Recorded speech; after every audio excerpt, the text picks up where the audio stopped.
আমি প্রথমে নিতুর কাছে যেতে চাই। নিতু, নিজের বলার মতো একটা গল্পের একজন শিক্ষার্থী আপনি, কি দিয়েছে নিজের বলার মতো গল্প আপনাকে? স্যার কি দেয়নি আমি সেটা বলতে চাই। আমি এখানে সব কিছু পেয়েছি। আমার ঘুরে দাঁড়ানোর গল্পটাই এখান থেকে শুরু হয়েছে স্যার। যেটা না বললে না স্যার, আমি বাংলাদেশের প্রথম নারী যে এই অ্যানিম্যাল ফিড মিমিক্স নিয়ে কাজ করতেছি। বাংলাদেশে কোনো মেয়ে এই সেক্টরটা নিয়ে কাজ করি নাই, আছে ছেলেরা আছে খুব কম। জি স্যার। আর আমি আপনার এই গ্রুপে না আসলে আসলে বড় বড় যে কোম্পানিগুলো তাদের বিরুদ্ধে আমি দাঁড়াতে পারতাম না স্যার। আমি এত ক্ষুদ্র মানুষ হয়ে এখন বাংলাদেশে এত এত বড় কোম্পানি, তাদের সঙ্গে আমি লড়তেছি স্যার। তাদের সঙ্গে আমি একই ময়দানে নেমেছি। সবটুকু আল্লাহ তাআলার অশেষ রহমত, এবং আল্লাহ তাআলা আপনাকে দূত হিসেবে হয়তো আমাকে দেখাই দিয়েছে। এটা আমার কাছে অনেক বড় পাওয়া স্যার।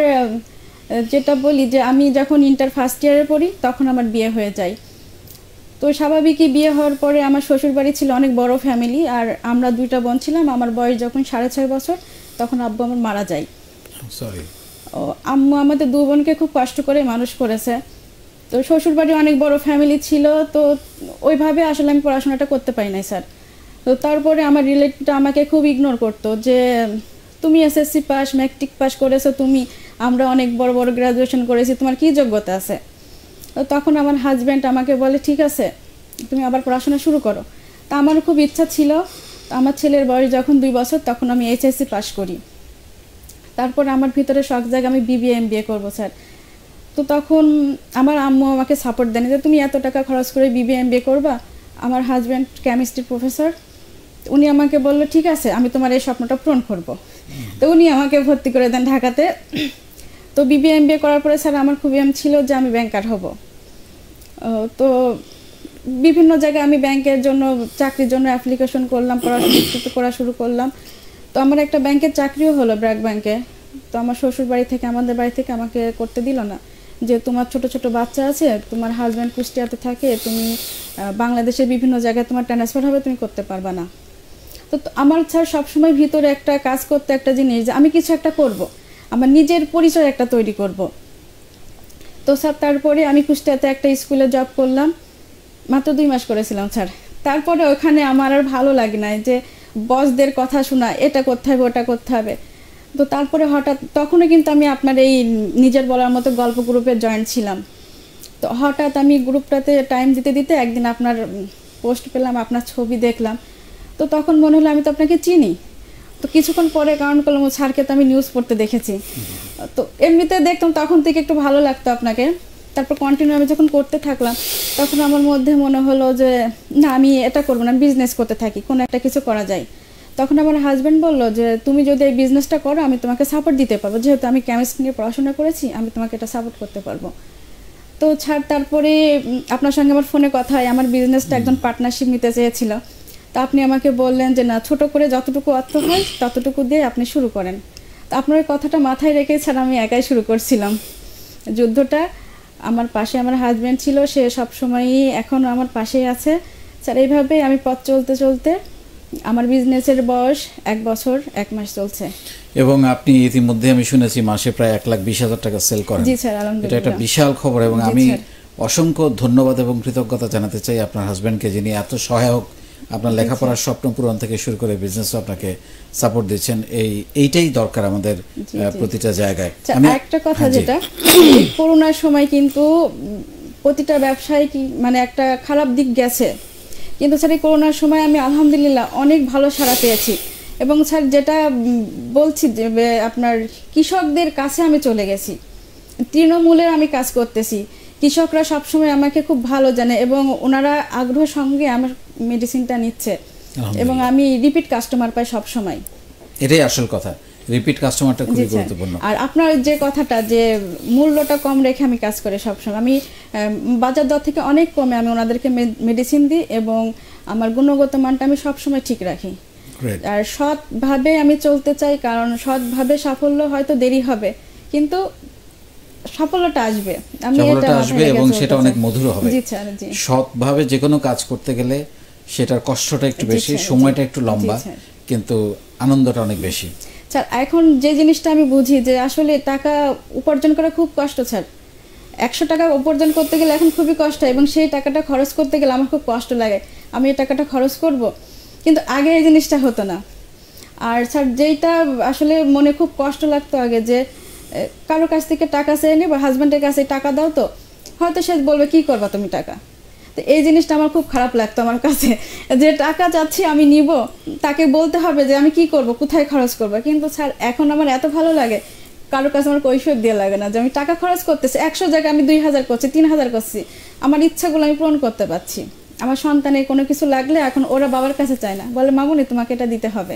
নিজের বলার মতো গল্প তো আপনি বললেন, আপনাকে একটা পরিচয় দিয়েছে, নিজের একটা আইডেন্টিটি তৈরি করে দিয়েছে, যে এখন আমি আমার ইচ্ছে মতো খরচ করতে পারি, কাজ করতে পারি, সেল হয়েছে।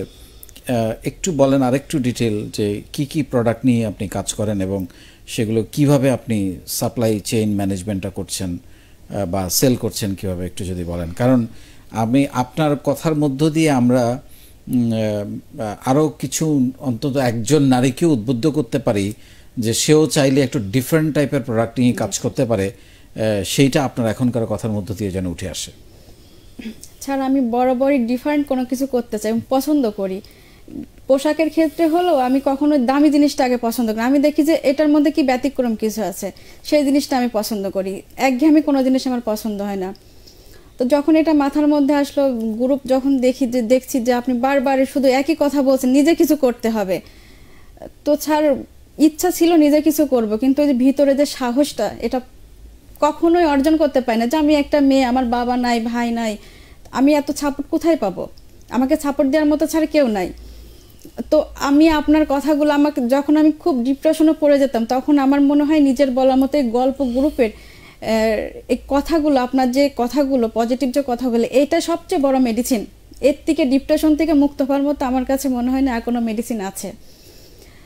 তো ছাড় একসময় যখন দেখলাম যে না এটা করব, আপনার সঙ্গে আমার কথা হলো, তারপরে ডিসিশন নিলাম না করি এটা। তো তারপর থেকে স্যার পথ চলা। আমার কোম্পানির নামটা হচ্ছে নিতুস এগ্রো ফার্মা। আমার বর্তমানে আপনার প্রোডাকশন আছে calcium, liver tonic, zinc, AD3, enzyme powder, এইগুলো নিয়ে আমি কাজ করতেছি। এইগুলো প্রোডাকশন করার মেকানিজম আপনি আপনার হাজবেন্ডের কাছ থেকে পেয়েছেন? জি স্যার। আচ্ছা আচ্ছা, ভেরি গুড। মূলধনটা উনি আমাকে দিয়েছেন। না মানে এই যে আপনি যে জিনিসগুলো প্রোডাকশন করেন, জি জি, প্রোডাকশনগুলো, জি পুরো প্রসেসটাও উনি হেল্প করেছেন? প্রসেসটা যেহেতু এগুলো তো আপনার মিক্সার করার জন্য কেমিস্ট লাগে, কেমিস্ট হিসেবে উনি আমাকে হেল্প করেন। আর যেগুলো যাদের আপনার মতো হাজবেন্ড নাই তারা কি করবে? স্যার যাদের আমার মতো হাজবেন্ড নাই তাদেরকে বলবো আগে স্যার সর্বপ্রথম নিজের লক্ষ্যকে অর্জন ঠিক করতে হবে, যে আমি কি করতে চাই।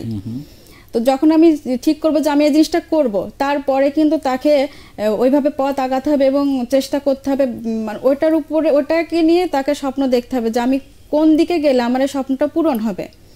তা আমার মতো যাদের হাজবেন্ড নাই তাদেরকে উচিত আমার হাজবেন্ডকে তাদের ওইখানে নিয়োগ দেওয়ার জন্য। ভালো বলেছেন। হ্যাঁ, সো না আমি চাই যে আপনি যেরকম একটা ডিফারেন্ট টাইপের কেমিক্যাল প্রোডাক্ট নিয়ে কাজ করছেন, এরকম আরও নারীরা, আমাদের এই প্ল্যাটফর্মের আরও নারীরা এগুলোতে উদ্বুদ্ধ হোক। একটু যদি বলেন আপনি এটা কিভাবে মার্কেটিং করেন এবং র মেটেরিয়ালগুলো কোথা থেকে জোগাড় করেন? স্যার আমাদের র মেটেরিয়ালগুলো বাইরে থেকে আসে। বাইরে থেকে ইম্পোর্ট করা হয়। ওটা কোন দেশ থেকে? ওটা আসে মালয়েশিয়া থেকে। মালয়েশিয়া থেকে, ওকে। এক এক সময় এক এক কান্ট্রি থেকে পাওয়া যায়, তো ওটা নিয়ে আসা হয়। তারপরে তো আমাদের ওখানেই আমার হাজবেন্ড ওটা মিক্সারিং। আপনি তো এখন পুরো জিনিসটা শিখে গেছেন? স্যার অনেকটা পারি। জামাই আর কয়দিন পরে দরকার হবে না স্যার, তারপরে দরকার হবে না, মানে জামাই লাগবে কিন্তু কাজের জন্য জামাই দরকার। ভিজিটিং এর সময় তাকে না দেখালে তো আমার হবে না। Very good, very good. আর হচ্ছে প্যাকিং করার জন্য, বোতলজাত করার জন্য আমার কর্মচারী আছে, ওনারা করেন। মূলত কাস্টমার কারা? আপনি বলছেন কৃষি। স্যার মূলত কাস্টমার যেটা হচ্ছে আমার গ্রুপ থেকে আমি 80% এর বেশি কাস্টমার পাই। 80% গ্রুপে সেল হয়? স্যার আপনি যে এই 80% গ্রুপে সেল করার জন্য কাকে কয় টাকা দিতে হয়েছে? আলহামদুলিল্লাহ স্যার, আমি এখন পর্যন্ত 4 আনা পয়সাও কাকে দেয়নি। আচ্ছা আচ্ছা, ওকে। স্যার আপনি তো জানেন যে আপনি যে কৃষকদের নিয়ে যে পোস্টটা দিয়েছিলেন, ওখানে কিন্তু ব্যাপক একটা সাড়া পেয়েছিলেন মাত্র কয়েক মিনিটের মধ্যে। আমি ওই পোস্টটা দেখেছিলাম।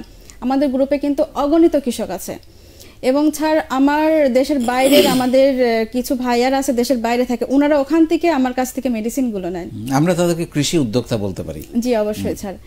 ওই ভাইয়ারা দেশের বাইরে থাকে কিন্তু বাসাতে ওই ভাবিদেরকে ঠিকানা দেয়, ভাবিরা যে আমার মেডিসিনগুলো তুলে নেয়। মাশাআল্লাহ, এই জন্য ওনাদের আসলে কৃতজ্ঞ জানাতে যে ওখান থেকে দেশের বাইরে থেকে আমাকে তারা স্মরণ করছে, আমার মেডিসিন নিচ্ছে। এবং সবচেয়ে ভালো লাগে স্যার ওনারা সবসময় আমাকে পজিটিভ রেজাল্ট দেন এবং ভাইয়ারা সবসময় বলে আপু আমরা সবসময় আপনার পাশে আছি। আলহামদুলিল্লাহ। আপনার মতো নিতু হতে চায় বাংলাদেশের অসংখ্য আমাদের নিজের বলার মতো গল্পের প্ল্যাটফর্মে নারীরা। তারা কি করবে, কি আপনি করেছেন যার কারণে আজকে এখানে এসে বসলেন, মাসে 1,20,000 টাকা সেল করছেন, এটা হয়তো একদিন 5 লাখ 10 লাখ টাকা হয়ে যাবে ইনশাল্লাহ। তারপরে আপনাকে অনেকেই চেনে জানে আপনি ভালো ব্যবসা করছেন, আপনি একজন ভালো মানুষ, একজন সৎ মানুষ, একজন বিশ্বাস, নিজের প্রতি কনফিডেন্স অনেক বেড়েছে। এইটা করার জন্য আমাদের প্ল্যাটফর্মে যে মেয়েরা আছে নতুন, তারা কি করতে পারে? স্যার সর্বপ্রথম আমি যেটা বলবো যে মেয়েরা আছে তাদেরকে আগে ব্যতিক্রম কোনো কিছু চয়েস করতে হবে। কারণ আমি গ্রুপে দেখেছি যেমন আপনার 3 পিস নিয়ে একাধিক মেয়ে কাজ করছে, মধু নিয়ে একাধিক মানুষ কাজ করছে। আমি তাদেরকে বলতে চাই সেম প্রোডাক্ট নিয়ে আপনারা কাজ করবেন না, আপনি এমন কিছু ব্যতিক্রম কোনো কিছু করবেন যাতে মানুষের একটা নজরে আপনি পড়তে পারেন না যে অমুক আপু এই জিনিসটা নিয়ে করতেছে। আমাকে যেমন স্যার বাংলাদেশ বলেন দেশের বাইরে এখন অনেক দেশের মানুষ আমাকে চেনে, নিতু আপু, নিতু এগ্রো ফার্মা বললে আমাকে চেনে। তো এইরকম এমন কিছু করতে হবে যে খুব অল্প সময়ের মধ্যে নিজের ব্র্যান্ডটা তৈরি করতে পারবো, যে আমি এই জিনিসটা আমি তৈরি করতে পেরেছি, যে আনকমন কোনো কিছু হবে। আর যেটা করতে হবে স্যার সবচেয়ে মনে একটা দৃঢ় বল রাখতে হবে যে আমি পারবো, আমাকে পারতেই হবে, এই শক্তিটা ভিতর থেকে অর্জন করতে হবে।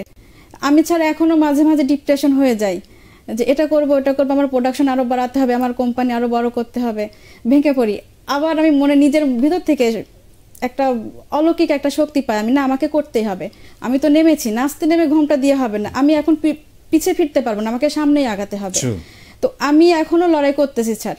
আমি আমার কোম্পানির বলতে গেলে আমি এখনো কর্মচারী, আমি সমস্ত রকম কাজগুলো করি, আমি কখনো নিজেকে মনে করি না যে আমি মালিক, আমি এটা মনে করি না। এটা খুব ভালো অ্যাটিটিউড। আচ্ছা আমি কখনো চাইও না যে ওদেরকে আমি মালিকগিরি দেখাবো, এরকম কোনো কিছু আমার ভিতরে নাই। যে ওদেরকে আমি আমার পরিবারের মেম্বার হিসেবে সবসময় রাখতে চাই, কারণ ওরা যদি সুখী না থাকে স্যার, ওদের পেটে ক্ষুধা থাকলে ওরা কিন্তু আমাকে দেখবে না। আপনি কি আগেও এরকম করে কথা বলতে পারতেন, এখন পটপট করে কথা বলছেন? স্যার আগে তো আমি খুব কম কথা বলতাম স্যার, তো বিয়ের পরে একটু একটু কথা বলতাম। আর এখন যে কথাগুলো বলতে পারি এটা নিজের বলার মতো গল্প, যে আপনাদের সেশনগুলো আছে ওইটাই ফলো করে করে আমি এখন অনেকটা পারি। বেশ ভালো পারেন, বেশ ভালো পারেন, কোনো সন্দেহ নাই। নিতু কোথায় দেখতে চাই আগামী 5 বছর 10 বছর পর নিজেকে? স্যার আমি দেখতে চাই যে আমার স্যার অনেক স্বপ্ন ছোট থেকে, কেন জানি আমার স্বপ্নগুলো অনেক বড় স্যার, আমি ছোট কোনো স্বপ্ন দেখতে পাই না। তো মাঝে একটা সময় আমি খুব ডিপ্রেশনে থাকতাম, বিয়ের পর বাচ্চা হলো তখন যে নিজে কিছু করব, তখন স্যার আমার কোনো স্বপ্ন ছিল না, আমি তখন কোনো স্বপ্ন দেখতে পারতাম না, কি করব মানে কি করব আমি কিছু বুঝতে পারতাম না। তো এক পর্যায়ে যখন আমি আপনার দেখা পেলাম, এতগুলো ভালো মানুষের দেখা পেলাম স্যার, এখন আমার অনেক স্বপ্ন স্যার, মাশাআল্লাহ। এখন আমি প্রতিটা দিন যাই, প্রতিটা দিন শুধু মানে এত স্বপ্ন দেখি। আর আমার এই কোম্পানিটা এখন আমার সন্তানের থেকে বেশি প্রিয় হয়ে গেছে স্যার। আমার কোম্পানি কোনো কিছু হলে স্যার আমি সহ্য করতে পারি না, আমার মনে হয় কি আমার বুকে আঘাত করে, আমার খুব কষ্ট হয়। তো আমি চাই আমার একটা স্বপ্ন স্যার, আমি একটা মসজিদ করতে চাই, একটা এতিমখানা করতে চাই। আলহামদুলিল্লাহ স্যার আমার আব্বু যখন মারা যায় আমাদেরকে সবাই দেখে বলতে এতিমের বাবা মারা গেছে, এই এতিম কথাটা স্যার আমার খুব কষ্ট দেয়, এখনো কষ্ট দেয়। এই জন্য স্যার আমি একটা এতিমখানা করতে চাই। এবং আমার স্বপ্নটা এমন যে আমার ঢাকাতে আমি একটা আমার কোম্পানিটা ঢাকাতে সেটেল করব, অফিস থাকবে এবং আমার কোম্পানির পাশে একটা মসজিদ মাদ্রাসা করব। আলহামদুলিল্লাহ, এটা আমার স্বপ্ন। আল্লাহ আপনার স্বপ্ন পূরণ করুক। অসাধারণ একটা স্বপ্ন, কোনো সন্দেহ নাই। এবং আপনার বাবা মার জন্য সবসময় আপনি দোয়া করবেন, আমাদের দিক থেকেও সবসময় দোয়া থাকবে। যেটা হচ্ছে স্যার রিসেন্টলি গত মাসে আমি আমাদের গ্রুপের এক ভাইয়ের কাছ থেকে আমি একটা অর্ডার দিয়েছিলাম পণ্য। তো ভাইয়াকে বললাম ভাই আপনার পেটা আমি কেমন করে করব টাকাটা। তো ভাইয়া আমাকে বললো আপু আমি আপনার আইডি ঘুরে দেখেছি, আপনি নিজের বলার মতো গল্প গ্রুপের ডিস্ট্রিক্ট অ্যাম্বাসিডার, তো আমার টাকা নিয়ে কোনো টেনশন নাই, আমি এটা দিয়ে দিলাম, আপনি পরে টাকা দিয়েন। তো এই যে আমরা এত বড় একটা নেটওয়ার্ক পেয়েছি স্যার, আমি যেখানেই যাই সবাই আমাকে বলো আপনি তো ইকবাল বাহার স্যারের গ্রুপের মেম্বার, কোনো টেনশন নাই। তো স্যার আমি অগণিত কাস্টমার পাই গ্রুপের, তারা কিন্তু আমাকে ওই পোস্টেও এত কমেন্টস করে না, কখনো করে না, জাস্ট আমাকে নক দিয়ে বলে আপু আমাকে এটা পাঠিয়ে দেন, আমি স্যারের গ্রুপে আপনার সঙ্গে অ্যাড আছি। তো এইটা তো স্যার আমাদের জন্য অনেক বড় পাওয়া, এবং আমরা যে মাসের সেলটা করছি স্যার, এটা তো আমরা বিনা ইনভেস্টে আমরা মার্কেটিংটা করতে পারছি, এটার জন্য আমরা আপনার কাছে অনেক অনেক কৃতজ্ঞ। নিশ্চয়ই আমার স্বপ্ন ছিল আপনাদেরকে আপনাদের পাশে দাঁড়ানো, আপনাদের তৈরি করা, সেই স্বপ্ন স্যার পূরণ আমি হচ্ছে। দেশের বাইরের ভাইয়ারা আমাকে নক করে বলে আপু আপনার প্রোডাক্টটা আমাদের এখানে পাঠাবেন, ওনারা চায় আমি যেন আমার প্রোডাক্টটা নিয়ে দেশের বাইরে কাজ করতে পারি, এবং আমি ওনাদের বলি ভাই আপনারা আমার জন্য দোয়া করুন, আমার জন্য দেশের বাইরে আমার প্রোডাক্টটা দিতে পারি। ইনশাআল্লাহ।